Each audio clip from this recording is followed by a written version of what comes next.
Hi everyone. Today I'm going to be talking about the conditions of war we impose upon ourselves as two conflicting parts or sides of ourselves.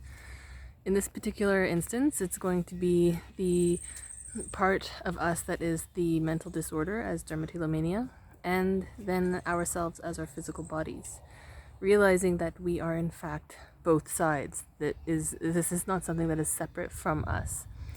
And taking into consideration the physical body's experience when you have a self-harm disorder, a BRFB, or even an addiction, where the body has its own experience that we are not necessarily aware of. And if we make ourselves aware of it, or even if we're able to conceptualize or perceive of it, that we can then take steps to change that relationship from one of war and conflict to one of peace, nurturing, care. And how this point opened up for me and how I started walking the correction. So this point opened up for me because I got a pretty severe injury on my leg, and in the moment of injury I suppressed the experience entirely, and I had no awareness in fact of what my body was going through. And it only came out weeks later when I would have intrusive thoughts of the moment of injury, and my whole body would cringe in the remembrance of the pain and what felt like an experience of violence being done unto it. And this was an injury, it was an accident. It wasn't a part of a self-inflicted injury. It was not self-harm. But what I realized is that when we inflict self-harm on the body has the same experience of being injured, being attacked, being hurt. There is pain. And you'll oftentimes hear people explain that when they go into a skin picking session that they don't feel the pain, yet they're bleeding and they're bruised afterwards. So realizing that the body is in fact going through its own experience that we have cut ourselves off from and are not aware of. So, I opened this up in my last video, but I wanted to really look at the correction. How can we correct this relationship from being at war with the body to being at peace with the body and actually helping the body? And the experience of with the intrusive thoughts of being harmed, I was able to relate it to these war movies that I've watched in my life, where you have, now just bear with me here and go on this visualization trip with me, and then you'll see how it's relevant. So it's, taking war movies, it is a war that we've created between ourselves and our body. So let's look at war and the experience of the people in the war. The specific scenario is, let's say you have soldiers on the ground and you have bomber planes up above that are shooting them and bombing them and killing them. And put yourself in the shoes of those soldiers on the ground, where when they hear the engine coming closer and closer, or see the planes, they're in absolute fear and survival because they don't know if that plane is going to drop a bomb or strike or start shooting at them. It is an experience of absolute diminishment and attack and survival and fear and terror and petrification. And then you go into the people, the soldiers that would be in the plane, looking for the soldiers on the ground, the enemy that they're trying to shoot and bomb and kill. And how their experience is different. It's more of a scanning, looking, almost a, you want to kill them, you want to destroy them, because they're the enemy. And now bringing this into the experience between ourselves as dermatillomania and our bodies, where you think of yourself in a skin picking session and how you're doing that scanning for any imperfection, anything that you want to destroy, you just want to obliterate it, and you have no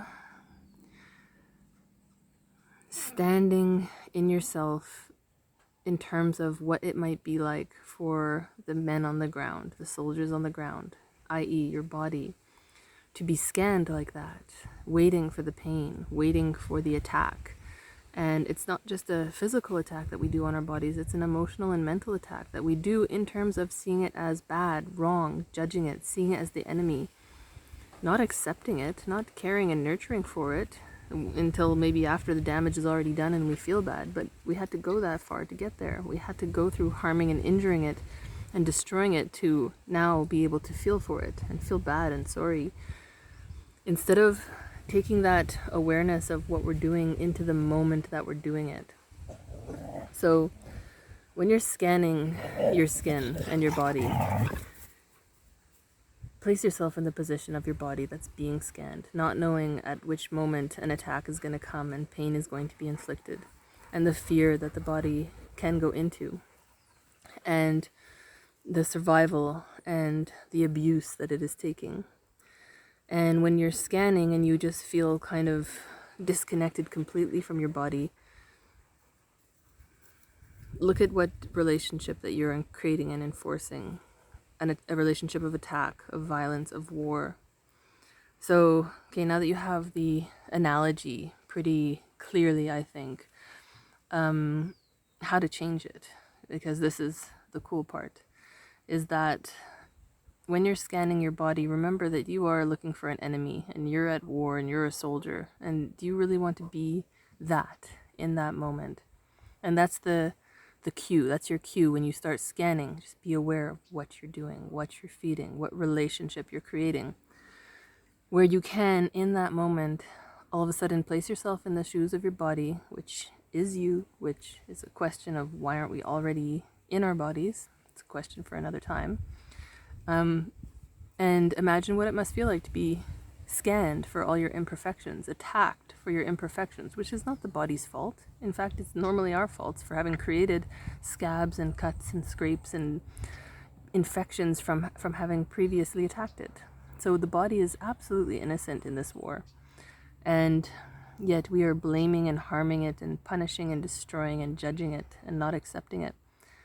And how horrible you would feel if someone was to do that to you. And then to realize that you are doing it to yourself, and that although it may not be in your immediate conscious awareness, that it is very much in your awareness on deeper levels of what you're doing to yourself. The attacks, the war, the judgment, the destroying, you feel it.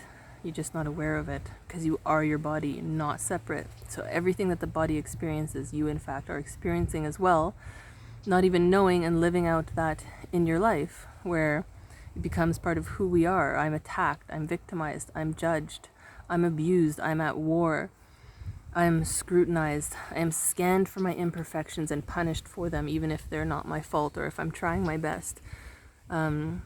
So it's a very unhealthy relationship.